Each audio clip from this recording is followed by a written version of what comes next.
Okay, so we are now on day 3 of our packet, and this lesson is on recipes. But before we go to this lesson, let's check the work from day 2.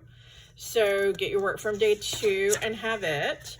And I'm going to leave this here for just a minute, and you can pause it if you need to and check that work.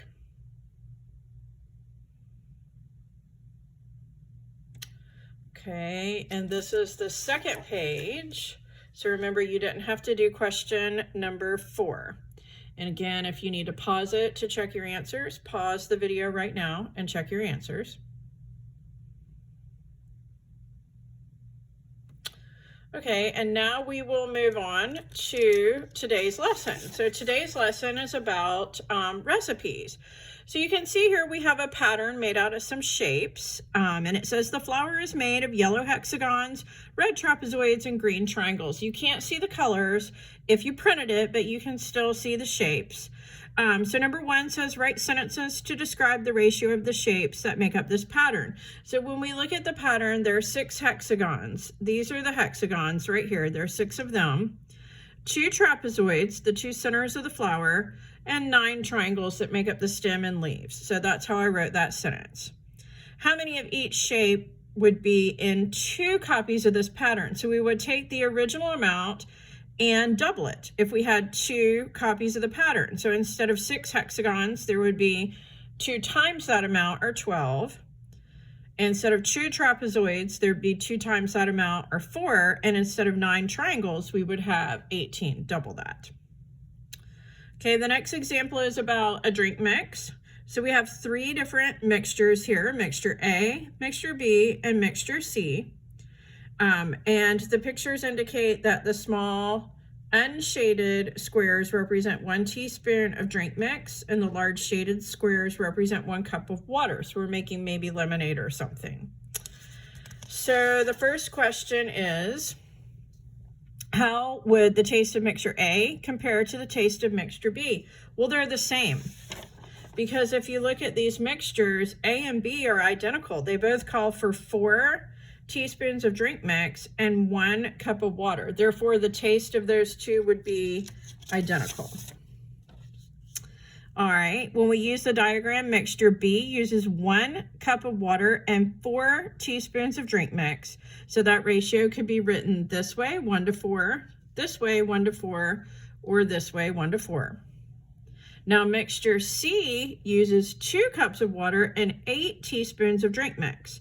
So that ratio is written like this: 2 to 8, 2 to 8, or 2 to 8.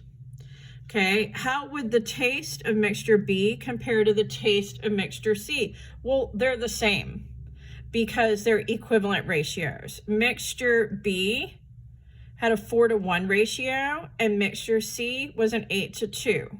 Mixture C would make more of the drink altogether, but the ratio is the same. So we're basically, for mixture C, just doubling the amount of mix that we put in, but we're also doubling the amount of water.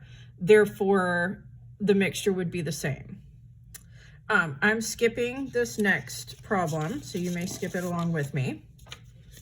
And going to the next example, which is batches of cookies. So we're told that a recipe for 1 batch of cookies calls for 5 cups of flour and 2 teaspoons of vanilla. Draw a diagram that shows the amount of flour and vanilla needed for 2 batches of the cookies. So here's 1 batch. We've got our 5 cups of flour and 2 teaspoons of vanilla. And here's our second batch, 5 cups of flour and 2 teaspoons of vanilla. How many batches can you make with 15 cups of flour and 6 teaspoons of vanilla? Indicate the additional batches by adding more ingredients to your diagram. Well, I didn't actually do a diagram. I wrote it as a ratio. We would be able to make 3. So then the original ratio, we had 5 cups of flour and 2 cups of vanilla. So if I have 15 cups of flour, what did I do to the amount of flour? I multiplied it by 3. And the same is true for the vanilla. I started with 2, and in the new problem, in the new situation, we have 6. So again, I multiplied it by 3. So that means we're multiplying by 3, which means there would be 3 batches. The same 2 that we had here, plus a third. How much flour and vanilla would you need for 5 batches of cookies? Well, we go back to our original ratio of flour to vanilla, and we're going to do that 5 times. So we multiply the amount of flour by 5. So 5 cups, 5 times is 25 cups of flour. 2 vanillas, 5 times is 10 teaspoons of vanilla. So we would need 25 cups of flour and 10 teaspoons of vanilla. Okay, we can skip number 4. We don't need to do that one. And you can read over the summary on your own. Your independent work for tonight is the next page. It's the practice questions, and you are going to do, I didn't bring it with me. If I told you not to do any, it's on the sheet that I sent you. So if you have any questions, just email me. Thanks, guys. Have a good day.